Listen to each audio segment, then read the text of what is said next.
7 ángeles que tenían las 7 plagas postreras, porque en ellas se consumaba la ira de Dios.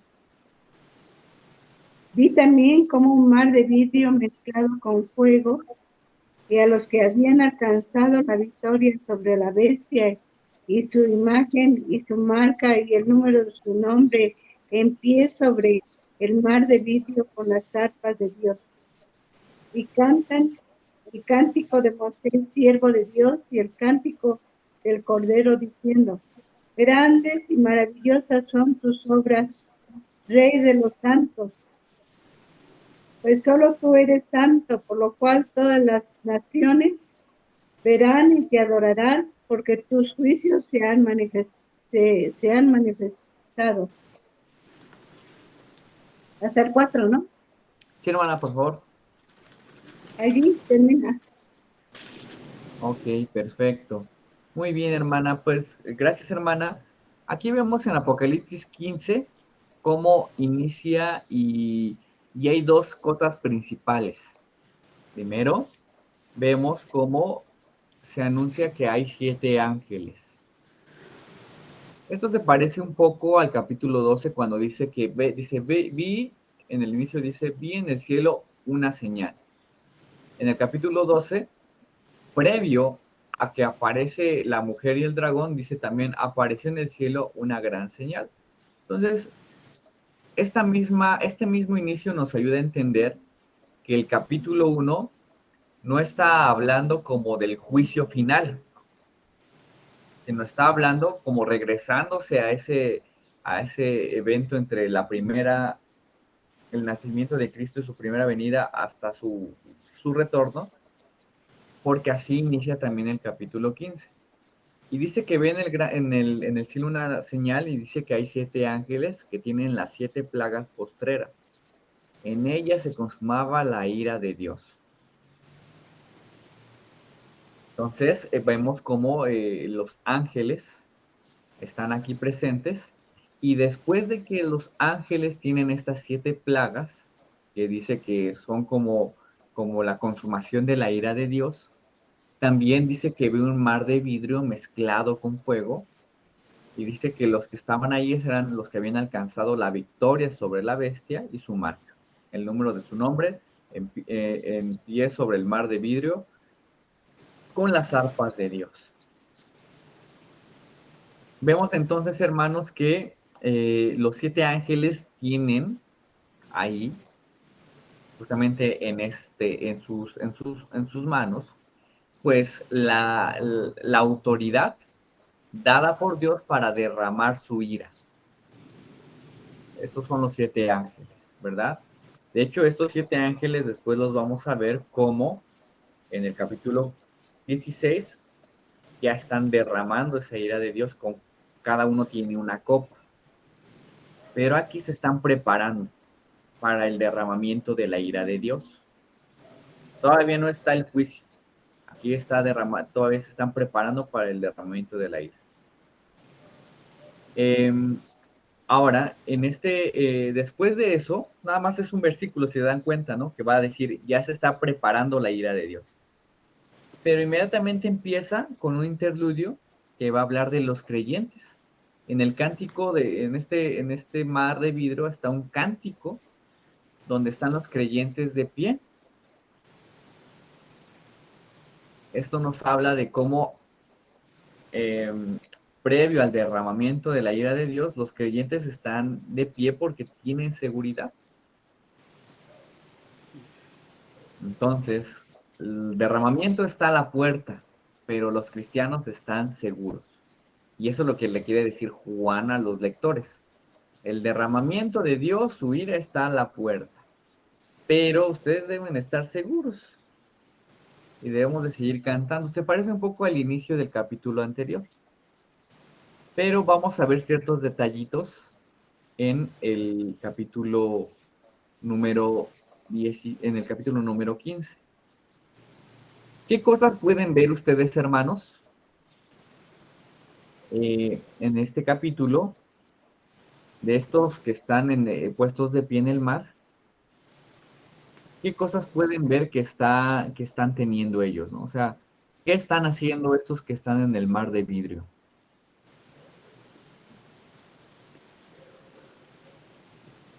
¿Qué cosas interesantes? ¿Qué está pasando con ellos? ¿Qué detalles están viendo ellos? ¿Quiénes son estos que están en el mar de vidrio? Vean en el capítulo.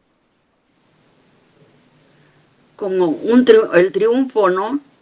El triunfo, ok, hermana. Dice que hay victoria, ¿no? Sobre la bestia. ¿Qué otras cosas pueden ver? Sí, el triunfo de la victoria. A ver, hermana Male. No, se puede ver primero la presencia y la santidad de Dios, porque anteriormente en el capítulo 4, versículo 6, se habla también de este mar de vidrio. Y habíamos dicho que es la representación de la santidad de Dios. La majestad de Dios, sí, su La santidad. majestad de Dios, sí. Exacto. Entonces, pues, ellos están alabando, adorando a Dios, ¿verdad? Reconociendo que solamente Él es santo. Porque Ujú, aquí dice, ¿quién no te temerá, oh Señor, y glorificará tu nombre? Pues solo tú eres santo, ¿verdad? ujú, Ahí ujú, están dándole la honra y la gloria a Dios, ujú. Sí, ¿verdad? sí, así es, hermana, ¿no? Realmente el mar de vidrio habíamos dicho que representaba la majestad de Dios. Y estos que están justamente en medio de la consumación de la ira de Dios, ellos están pues alabando la majestad de Dios, ¿no? Es algo bien interesante. Ahorita vamos a retomar un poco esta parte, eh, cómo los cristianos, cómo es posible que los cristianos en medio de algunos señalan el horrible juicio de Dios, ellos están alabándolo, ¿no? Entonces, cuando el juicio a veces representa lo más horrible, ¿no?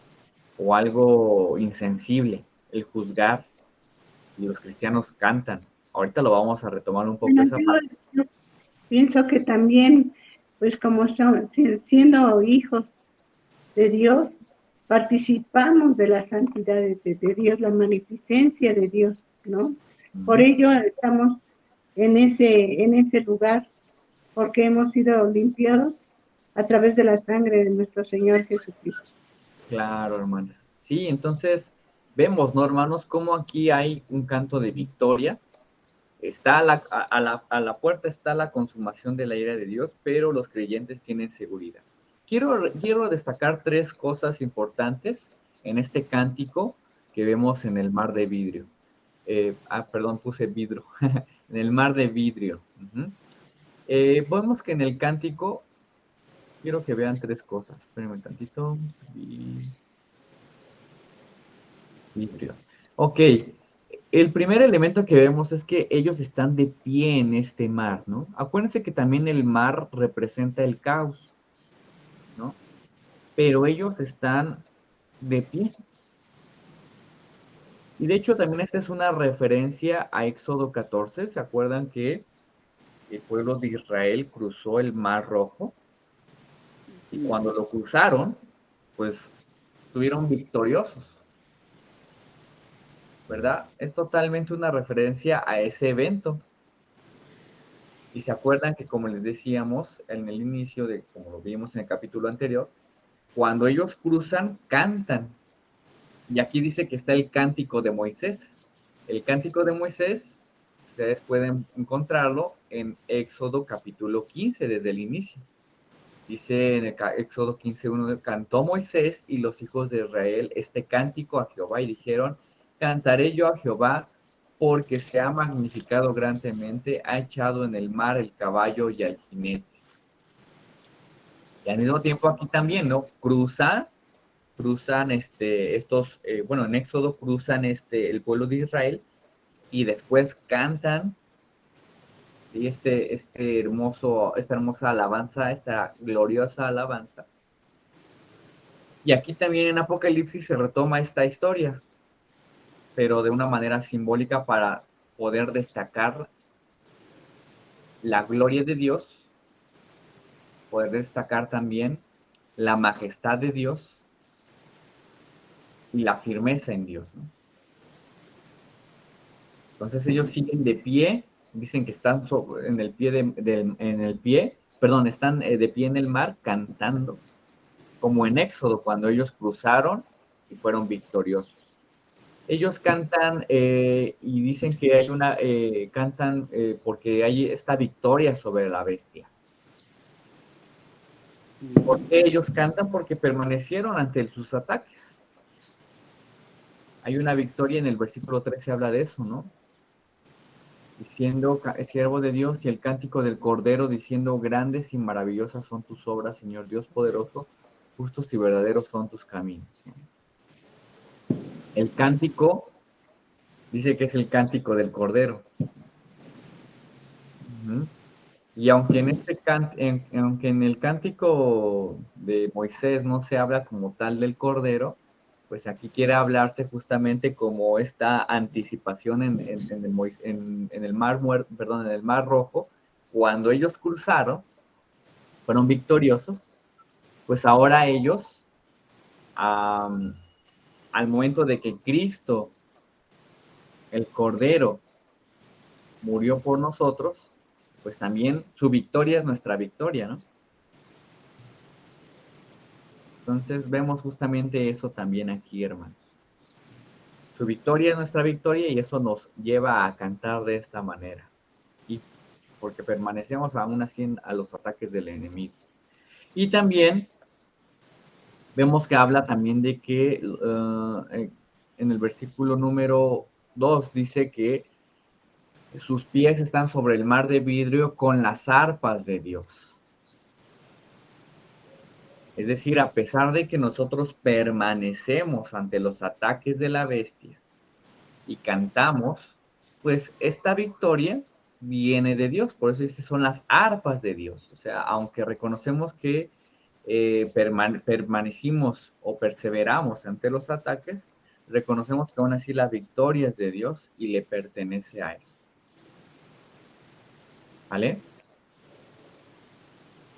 Entonces, en esta primera parte del capítulo 15, podemos ver que en medio de la consumación de la ira de Dios, los creyentes están cantando. Cuando los cristianos oyen de la ira de Dios, no se espantan, sino que incluso adoran.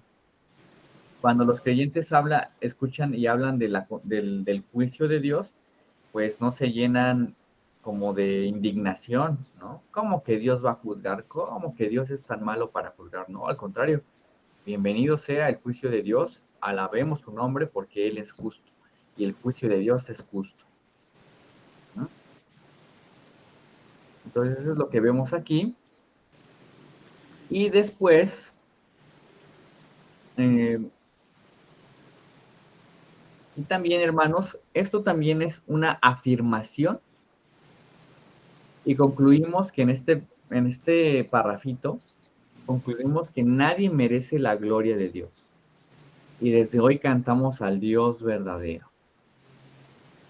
En un contexto como el que estaban viviendo los cristianos de ese momento, hermanos, ¿qué se les animaba? Bueno, pues se les animaba a que pues se dieran a la idolatría, ¿verdad?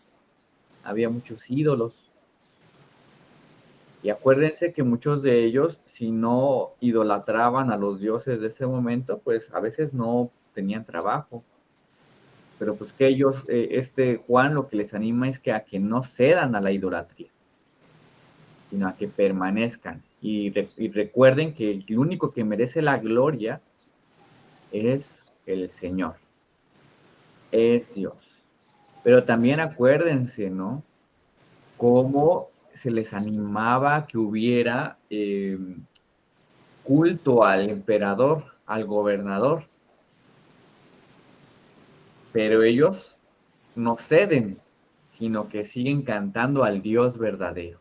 Y así debe de ser nuestro carácter, hermanos. En medio de una cultura que se nos anima a tener tanto ídolos materiales como ídolos espirituales, pues nosotros seguimos cantando al Dios de gloria.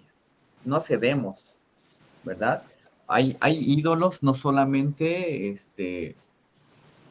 físicos en este momento, ¿no? Hay ídolos espirituales.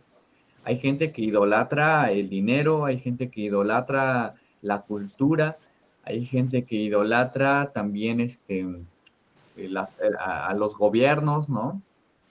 Hay gente que idolatra incluso las políticas de los gobiernos, ¿no? Pero nosotros no idolatramos a nadie, no glorificamos a nadie más que al Dios verdadero, Amén. ¿verdad? Muy bien, hermanos. ¿Hasta aquí alguna duda? Entonces, hermana José, vamos a ver, para usted,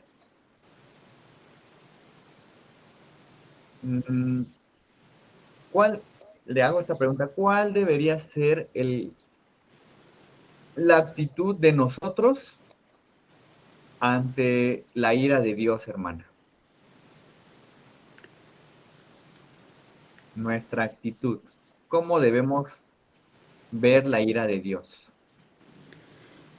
Bueno, pues yo creo que la debemos ver que que es justo. Ujú. Es justa. Exacto, ¿no? Muy bien, hermana. Tú, Silvia, ahora con eso que leímos, ¿cómo deberíamos de ver la ira de Dios?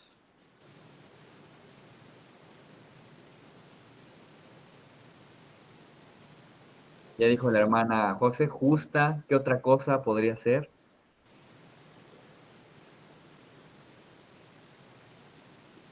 ¿No, Silvia? ¿No se te ocurre algo? Mm, pues yo creo que más bien agradecidos, no sé. Ok. Podría ser también agradecimiento. Sí, pues al final, fíjense justamente, gracias Silvia, ¿cuál fue la respuesta del pueblo de Israel cuando Dios acabó con el ejército que los perseguía? ¿Cuál fue la respuesta? Pues de canto, ¿no?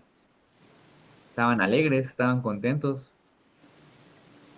porque esos que en un momento los estaban atacando, ahorita pues ya son, pues en cierta manera, juzgados justamente, ¿no?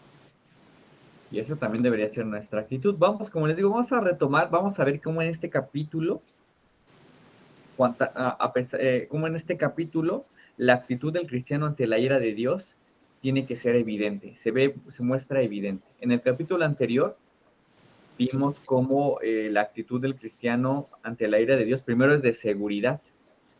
Y aquí, ante el juicio de Dios, la actitud del cristiano ante el juicio de Dios va a ser también de alabanza, ¿no? Vamos a verlo constantemente en este capítulo.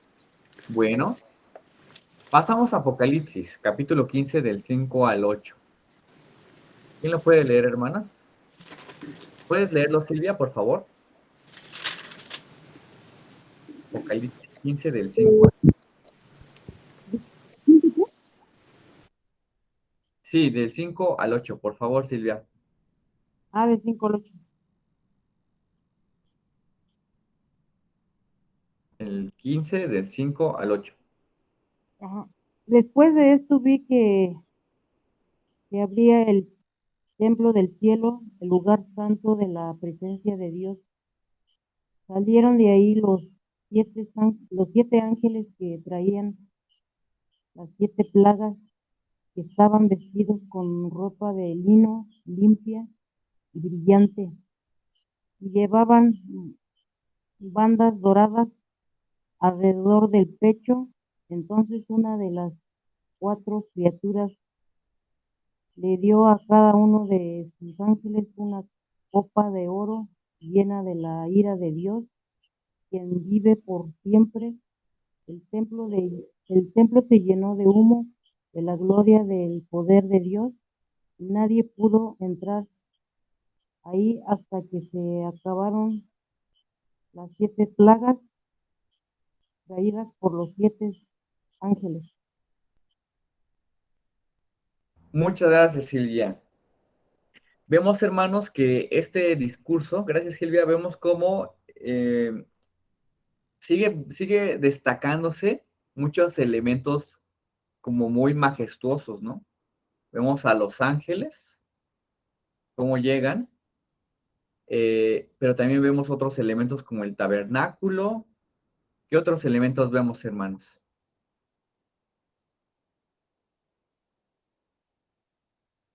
Las copas, pero dice que son de oro, ¿no? Como muchos elementos bonitos, resplandecientes. Las copas, los ángeles, Los los ángeles, collares de oro, ¿los qué, perdón, hermana? los collares de oro Ah, que les sí, las bandas, ¿no? Las bandas las también de bandas de oro, oro, perdón, resplandeciente, y también se habla el ahí como humo, el el humo, humo que donde estaba en el tabernáculo, que no podía nadie entrar porque estaba la presencia de Dios ahí. exactamente, hermana. Sí, vemos a ver como todos estos elementos se narran muy bonitos, ¿no? Pero fíjense que detrás de eso está la ira de Dios, ¿no? Entonces es algo bien interesante. Por eso les digo cómo en este capítulo Juan quiere destacar la ira de Dios, pero también como al mismo tiempo relucir la ira de Dios, ¿sí? Relucir la ira de Dios. Imagínense, ¿no? Una condena. Bueno, aquí en nuestro país no se condena a los presos, ¿verdad? Gracias a Dios porque si no habría matadero de gente que no merece estar en la cárcel, pero bueno, ese es mi pensar, ¿no? Pero en otros países sí, por ejemplo, en Estados Unidos sí se condena a la gente ah, por sus crímenes. Imagínense ¿cuál es la menos dolorosa, se supone? Es la inyección letal, ¿no? Se les inyecta algo y les da un paro cardíaco y mueren, como una forma de, pues, quitarle su vida por sus crímenes. Pero imagínense que esa jeringa fuera una jeringa de oro sólido y al mismo tiempo se le metiera a la persona en una habitación dorada, llena de comodidades y así, bueno, que se vea muy, muy bonito. Y al mismo tiempo, el que le va a inyectar, la persona estuviera vestida de una bata muy limpia, ¿no? La persona estuviera vestida también, estuviera muy pulcra, ¿no? Tú dirías, órale, ¿no? ¿Por qué la persona está así? ¿Por qué tanto show detrás de un castigo?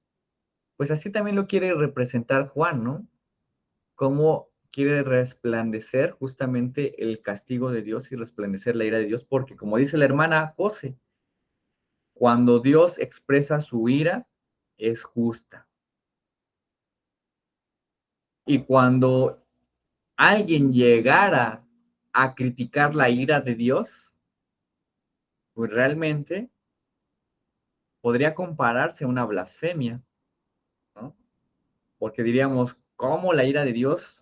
¿Cómo criticamos la ira de Dios? ¿Cómo negaríamos la ira de Dios, ¿no? Si la ira de Dios es algo justo porque viene de Dios. De hecho, así lo dice Pablo en la carta a los romanos, hermanos. Los, la gente empezaba a decir que cómo es posible que Dios, ahí ustedes lo van a ver en la carta a los romanos, cómo es posible que Dios se ofenda del pecado de la gente si el pecado de la gente trae gloria a Dios, ¿no? Es decir, cuando la gente peca, al momento de que Dios actúa ante su pecado, pues eso también hace resplandecer la gloria de Dios. Y la gente va a decir, ¿cómo Dios castiga por algo que le da su gloria? Y dice Pablo, pues eso básicamente es hasta blasfemia, ¿no? Porque todo lo que viene de Dios es bueno. Igual también la ira de Dios es buena. Entonces, vemos justamente estos elementos que ya decía la hermana Male. Vemos el templo del tabernáculo, se abre. Y en este templo del tabernáculo, cuando se abre, salen los ángeles de ese tabernáculo. Dice que tenían las 7 plagas. Después viene un querubín que dice uno de los seres vivientes, que ya habíamos visto a los seres vivientes, que es un querubín.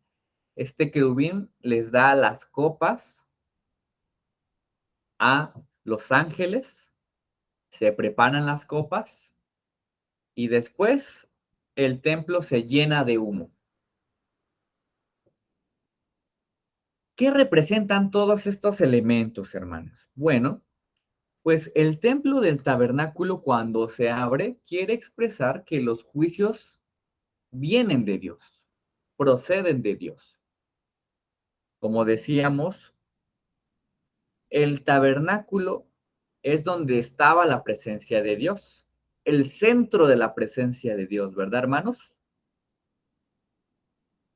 El hecho de que de ahí salgan los 7 ángeles con las 7 plagas expresa que estos juicios, aunque puedan verse de una manera catastrófica, vienen de Dios, del centro, de donde Dios es.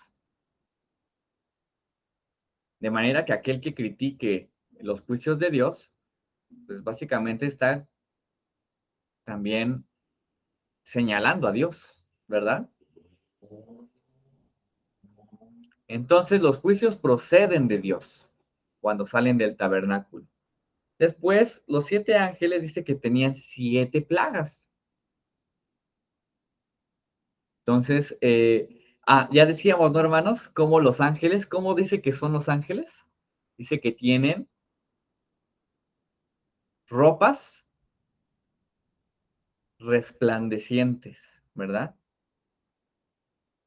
Y que tienen bandas doradas. Fíjense que en muy pocos pasajes de la Biblia se describe las vestimentas de los ángeles.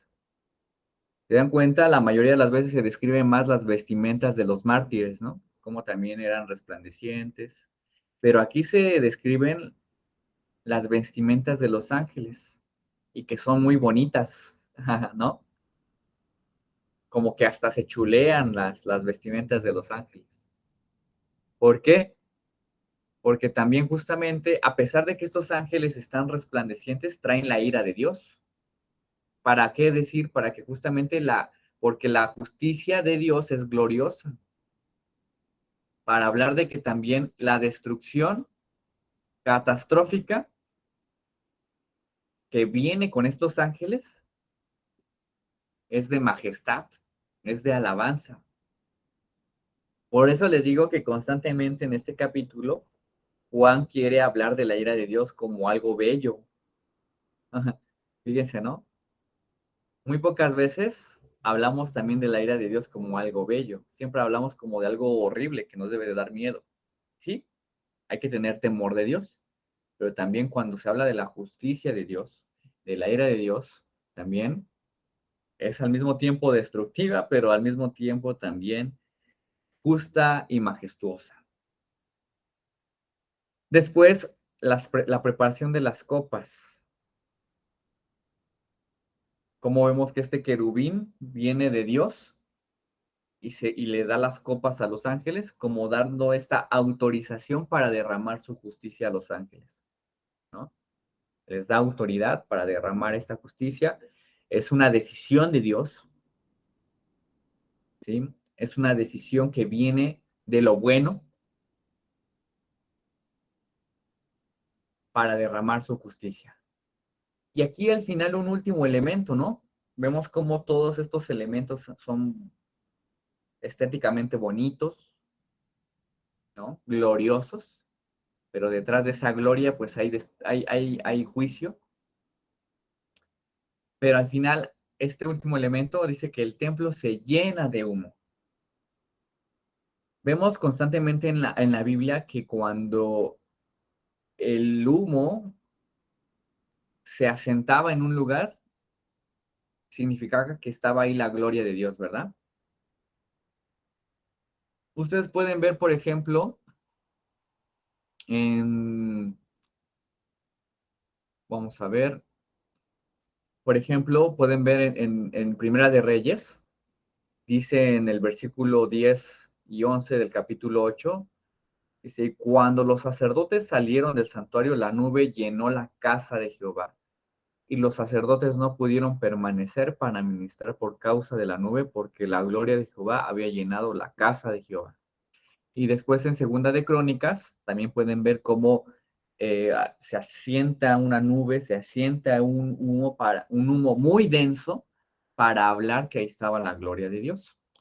Dice en el Segunda de Crónicas 5, versículos del 13 al 14, cuando sonaban pues las trompetas y cantaban todos a una para alabar y dar gracias a Jehová, y a medida que alzaban la voz con trompetas y símbolos de otros instrumentos de música, y alababan a Jehová diciendo, porque Él es bueno, porque su misericordia es para siempre. Entonces la casa se llenó de una nube, la casa de Jehová. Y no podían los sacerdotes estar ahí para ministrar por causa de la nube, porque la gloria de Jehová estaba ahí y había llenado la casa de Dios.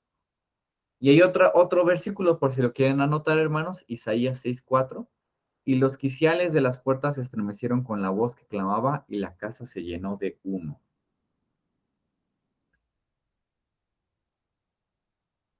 Entonces, vemos, hermanos, cómo el templo, el templo cuando se llena de humo, es la gloria de Dios, la presencia de Dios.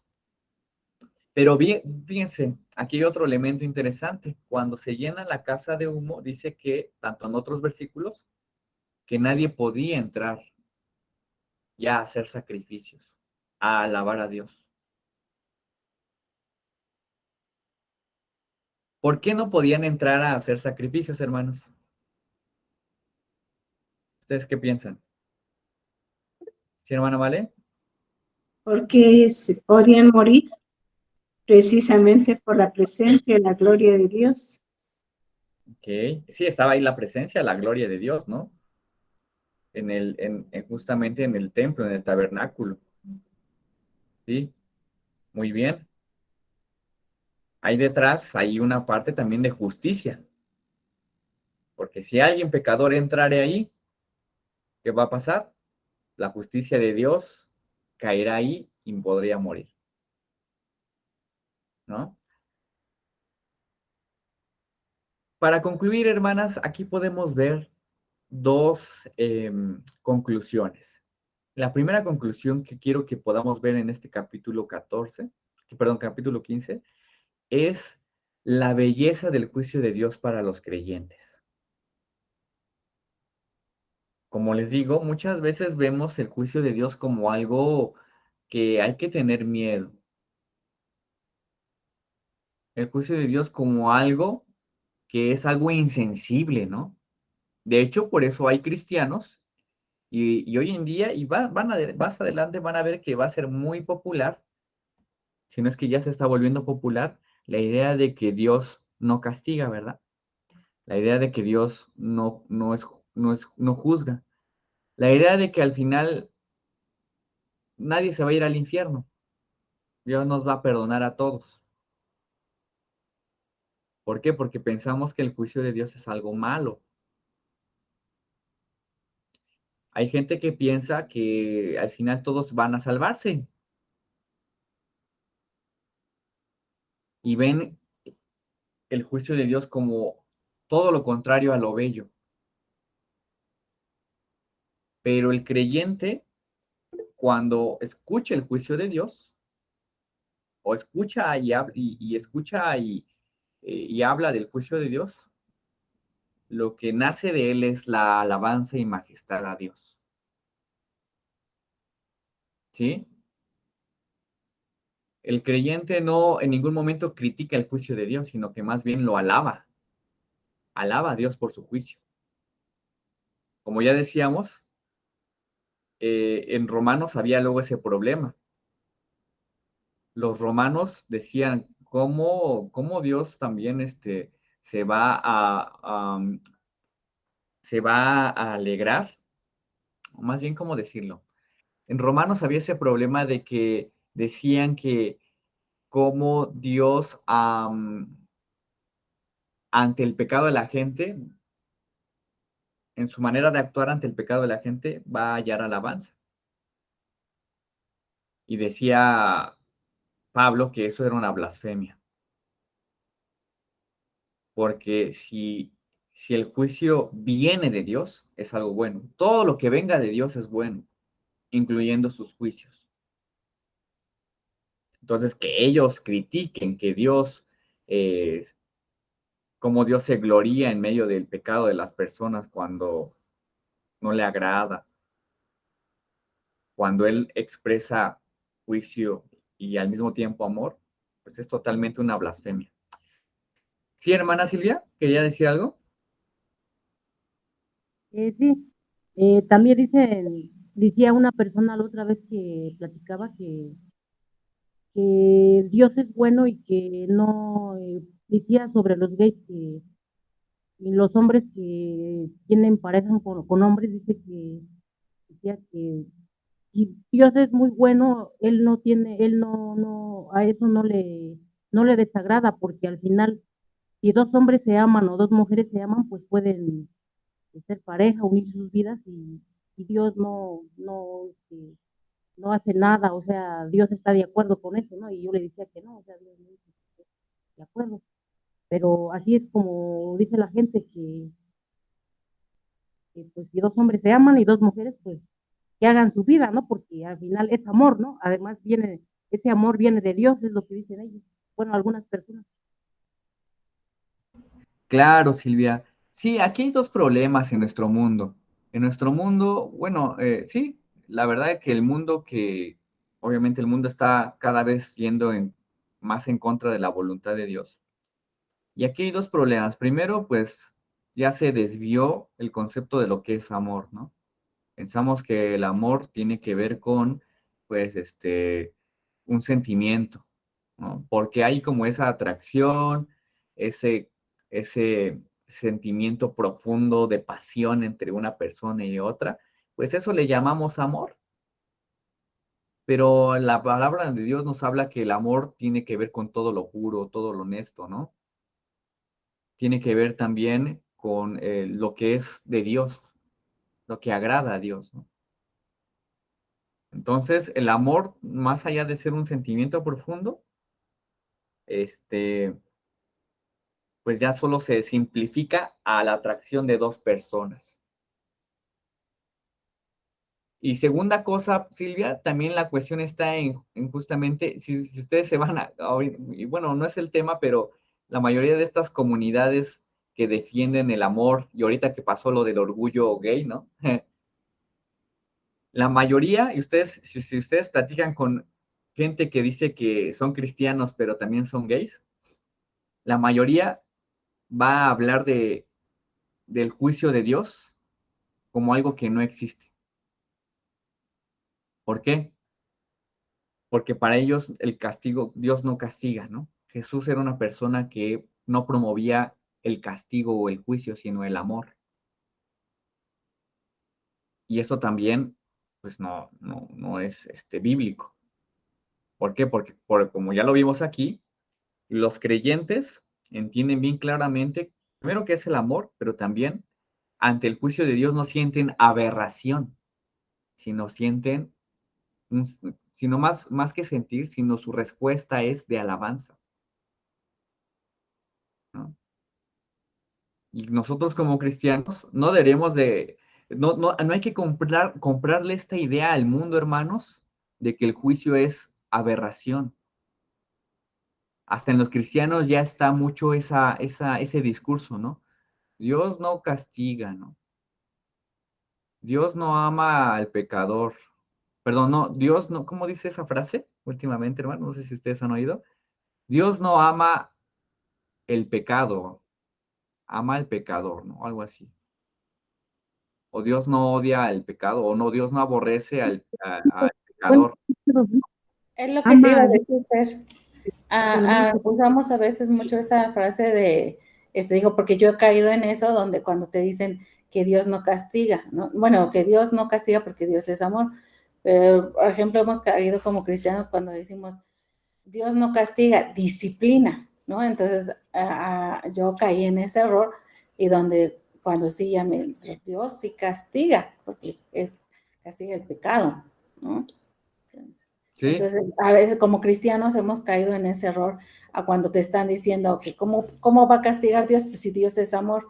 Entonces, yo sí he caído en ese error donde decía, es que, bueno, sí, Dios no castiga, porque sí es amor, pero Dios disciplina, ¿no? Yo decía eso. Entonces, a No, lo largo de los estudios, pues sí, hemos visto que el Señor castiga el pecado, porque está claro. el pecado. No, Dios sí castiga y también disciplina, ¿no? Nada más que dice que a los que ama, disciplina. O sea, los cristianos, si recibimos algún tipo de prueba difícil de parte de Dios, consecuencia de nuestro pecado también, ¿no? Más bien, si recibimos algo, consecuencia de nuestro pecado que viene de Dios, eso es disciplina, pero viene detrás el amor, ¿no? Pero si Dios em, da lo que merece el pecador, eso es su castigo. ¿Mm? Y lo que va a dar al pecador no redimido al final del juicio, eso va a ser su castigo. Entonces Dios castiga y también disciplina, hermanos. Como les digo, hay otra frase que dice, ¿no? Dios aborrece el pecado, pero no aborrece al pecador, dicen así algunos, ¿no? Aborrece el pecado, pero ama al pecador. Pues yo decía, ¿a poco cuando el pecador, cuando vaya con Dios, el pecador, no arrepentido, cuando vaya con Dios, va a decir, te voy a quitar el pecado, se va a ir al infierno. Y el pecador, pues, vámonos para el cielo, ¿no? Porque ya le quité su pecado, ¿no? ¿A poco el pecador se va a ir, no va a ir al infierno? No, se va tanto el pecador como el pecado al infierno, ¿no? Entonces, sí, como les digo, se ha ido poco a poco, por estos tiempos, se ha ido poco a poco a un rechazo del juicio de Dios, hasta en nosotros como cristianos, ¿no? De rechazar el juicio de Dios, verlo como algo indeseable y algo insensible, ¿no? Dios es insensible porque expresa su juicio, no. Y hacemos un Dios que no está en la Biblia, ¿no? Un Dios que ama pero no juzga, un Dios que ama pero no tiene juicio, ¿no? Dios también ama y también es justo, ¿vale? Entonces, esa es la primera reflexión que quiero que veamos en este primer capítulo, hermanos. Cada elemento nos quiere llevar justamente a eso, a ver que la ira de Dios, que los cristianos, ante la ira de Dios deben de tener una actitud de alabanza. Ante la ira de Dios deben de verlo como algo bello también, como algo justo, ¿no? Los juicios aquí en la tierra son imperfectos, pero el juicio de Dios al final va a ser lo más bello que veamos. ¿Por qué? Porque viene de Él. ¿Y por qué? Porque toda la injusticia que llegamos a ver en este mundo va a ser totalmente aplicada justamente por Dios. ¿Sí? Entonces, eso es por un lado, hermanos. La belleza, no veamos el juicio de Dios como algo malo, como algo indeseable, como algo tormentoso. Los cristianos no la ven así, los que perseveran en Jesús no lo ven así. Ahora no estoy diciendo que no tengamos temor de Dios, ¿no? Sino más bien que tengamos al mismo tiempo temor de Dios y veamos también el juicio de Dios como algo bello. ¿Mm? Y segunda conclusión de este capítulo, hermanos. También su juicio repercute en su casa. Su juicio repercute primeramente en su pueblo. Fíjense, este último elemento que les enseñé del humo. Podemos ver, hermanos, que cuando el humo cae en el tabernáculo, ya dijimos, los sacerdotes ya no pueden hacer sacrificios ni hacer nada en el templo ni en el tabernáculo. Se interrumpe la adoración, como que no pueden entrar para adorar a Dios, porque está la justicia ahí primeramente, ¿no? Primeramente está en su casa. Entonces también lo que quiere decirles Juan a los que están leyendo es que también se evalúen primeramente ellos, porque el juicio empieza primeramente desde su casa, desde su pueblo. Imagínense, hermanos, que, pues, o sea, ellos están haciendo sus sacrificios, están adorando en el templo, están cantando alegremente o van al templo alegremente y de pronto llega la nube y les dice, no pueden entrar, no pueden entrar. ¿Y cómo ya no podemos hacer sacrificios? ¿Cómo que no vamos a poder entrar a adorar a Dios? Pues sí, no pueden entrar, porque ahí está el juicio de Dios. Imagínense así, si en Emanuel de pronto dijéramos, ahí viene la hermana Male, ahí viene la hermana José, ahí viene hermana Luisa, hermana Silvia, y de pronto les digan, no pueden entrar a la iglesia, no pueden entrar al templo. ¿Cierto? ¿Por qué? ¿Por qué no podemos entrar? Porque está la justicia de Dios. Y no puedes adorar a Dios si no hay justicia en tu vida. Ándale, ¿no? Por eso también es bien interesante, ¿no? Aprecien el discurso de Juan, aprecien la belleza del juicio de Dios, pero también véanse primeramente a ustedes si hay justicia en su vida, ¿no? Que no sea eh, una adoración sin justicia, que no vengan a alabar a Dios cuando su vida no está llena de injusticia y de maldad. Mejor ni vengan a adorar.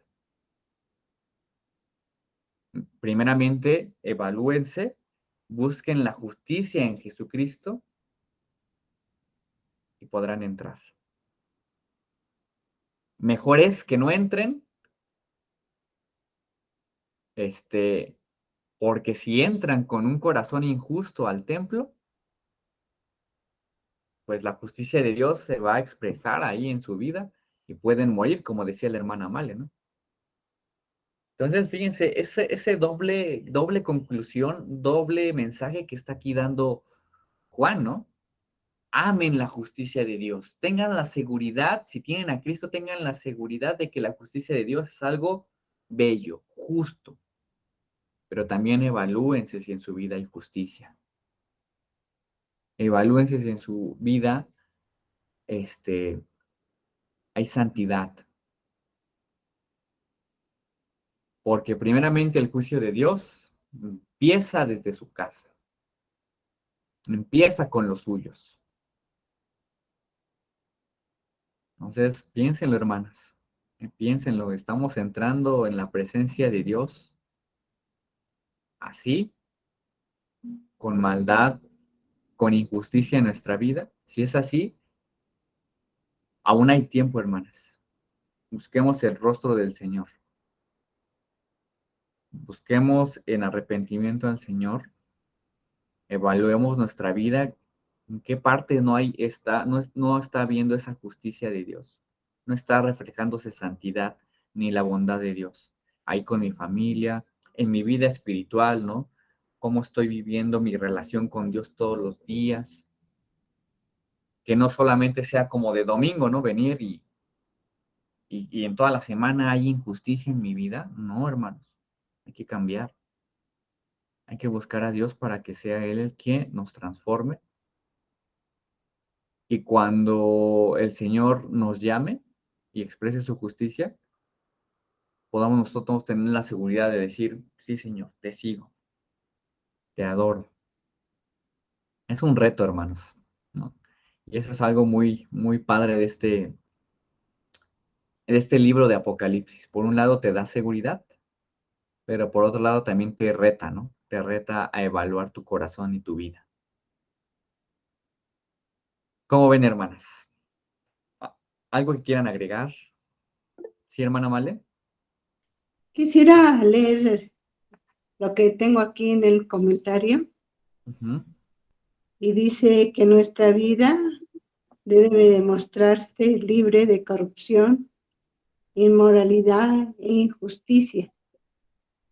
Y para poder estar ahí en la presencia del Señor, y el humo que llena el templo de la manifestación, el humo que llena el templo es la manifestación de la gloria de Dios y de su poder. No hay manera de escapar del juicio de Dios. Así es, hermana. Sí, yo creo que, como les digo, la idea no es, primero, dejar de tener temor de Dios, ¿no? Decir, pues el juicio de Dios es muy bonito, ¿no? Ay, qué padre, no, también hay que tener temor de Dios. Pero también la idea no es que podamos decir que el temor de Dios, bueno, el temor de Dios nos lleve a, a no comprometernos a tener una vida de santidad, ¿sí? Ver lo bello del juicio de Dios, pero al mismo tiempo también temer y ser reverentes ante su juicio.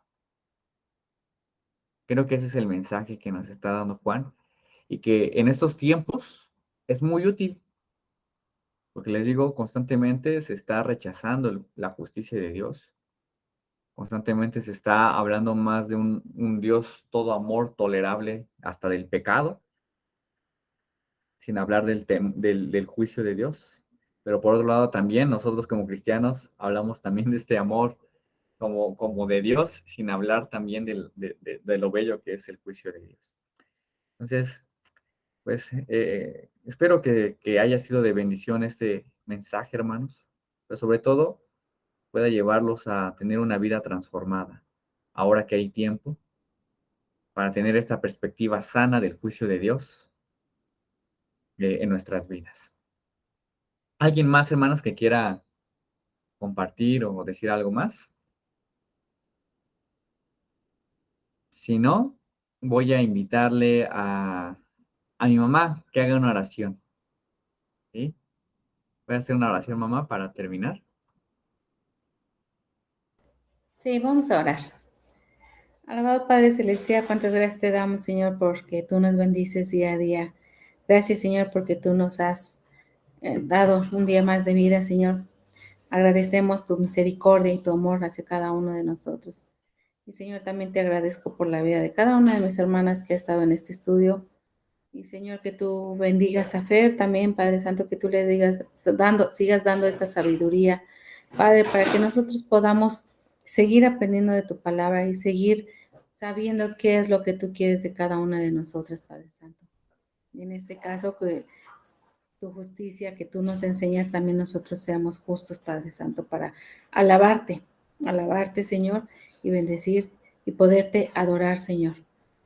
Que esa justicia, Señor, también sea llevada desde nuestras casas primeramente, Padre Santo. Sé tú con cada una de